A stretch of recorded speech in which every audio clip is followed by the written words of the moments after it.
Sketch to Vector series, lesson number 2 in Affinity. Right, let's go. New project that I want to share with you. Stay dead, super cool. I'm not going to go into too much detail because the process for me today is to show you how I go from sketch to vector.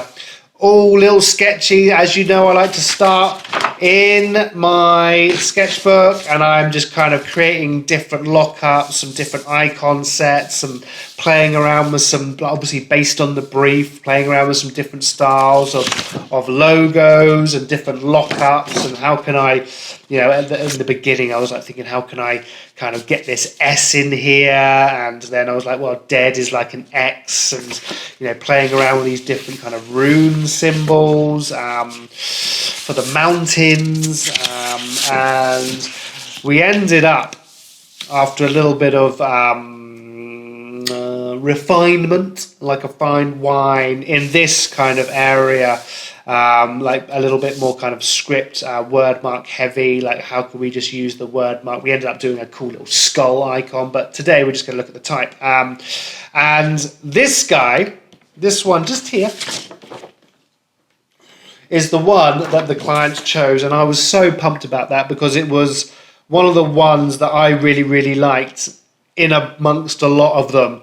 And it was a bit small, and I was like, oh, I really, really hope that they like it because it's super different and super fun. And they chose it. So what I'm going to do, again, normal process here, you know, take a picture, bring it into Affinity, drop the opacity down, and then start to build up my vector around it using pen tools and stuff like that. And that was how I would go from sketch to vector. So now, like again, you don't need to see me take a pic. You don't need to see me import it into there. You're all clever people, but sketch to vector in Affinity for Stay Dead.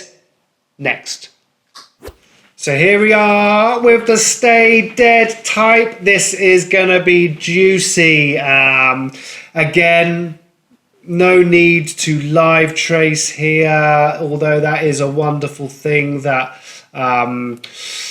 image trace here, that is a wonderful thing in Affinity. I don't necessarily need to use that for this particular design, but what I do need to do is I do need to like drop down the opacity again. I do need to lock that sucker so I can't move it.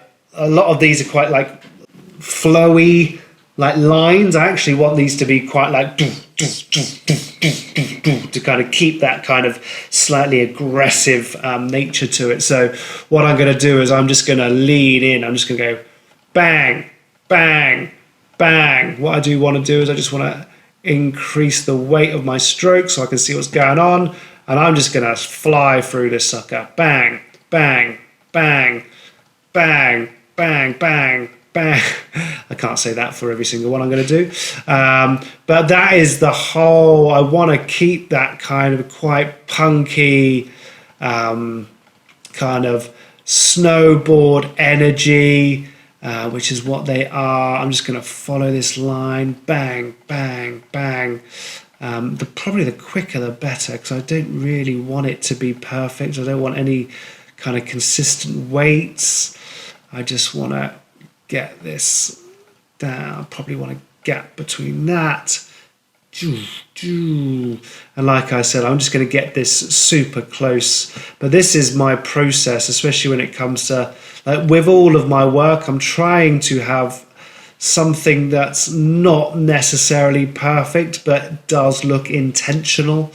I think there's a big difference. And I'm just kind of using my like back illustration sketch here just to kind of give me a little bit of guidance to where I want this all to kind of be.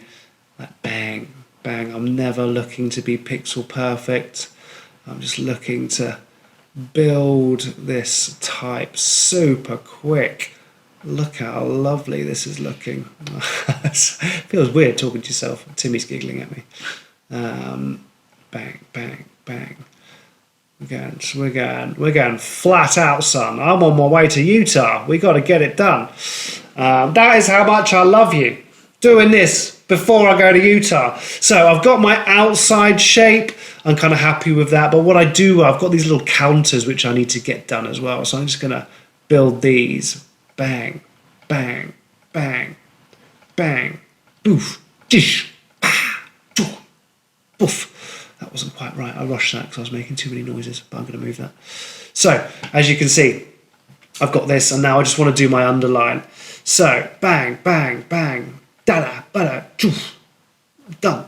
Nice. So, yeah, I'm really happy with that. I'm not going to overthink it. I really like the edge. I do want to move that a little bit, actually. That doesn't look quite right. I'm just going to grab this using the little node tool up in the bar here, just to give that a little bit more shape. So, what I've got here is I've got my shape and my outline, but what I want to do is I want to knock this stuff out. So if I grab these, I'm just going to copy these and I'm going to delete them, and then I'm going to fill this shape, and then what I'm going to do is I'm going to paste back in place and make those white. Bum, bum, bum, bum, bum, bum, bum. And I want to get rid of this black stroke on them. So right, there you go. So now what I want to do is I'm just going to grab the white layer, and then I'm going to grab the black layer, and then I'm just going to use the little Boolean subtract tool up here, and I'm going to do that for all of them. Bing, bang, bosh. Bing, bang, bosh. I'm going to fill this little sucker. And there we go. If I delete this background, that, my friends, is stay dead. And now, like, as you can see, I'm like, oh, maybe I want to tweak a few little bits. Not a lot, but I can grab this. It's all vector now, so I can move this. I can probably like make this just a little bit tighter here. But overall, we are cooking on gas. I'll spend a little bit of time fiddling with this whilst you're not here. It's always good to fiddle when nobody's around. So what I will do is leave that as is. But that is it. That is my process for this crazy type from sketch to vector for stay dead. Banging.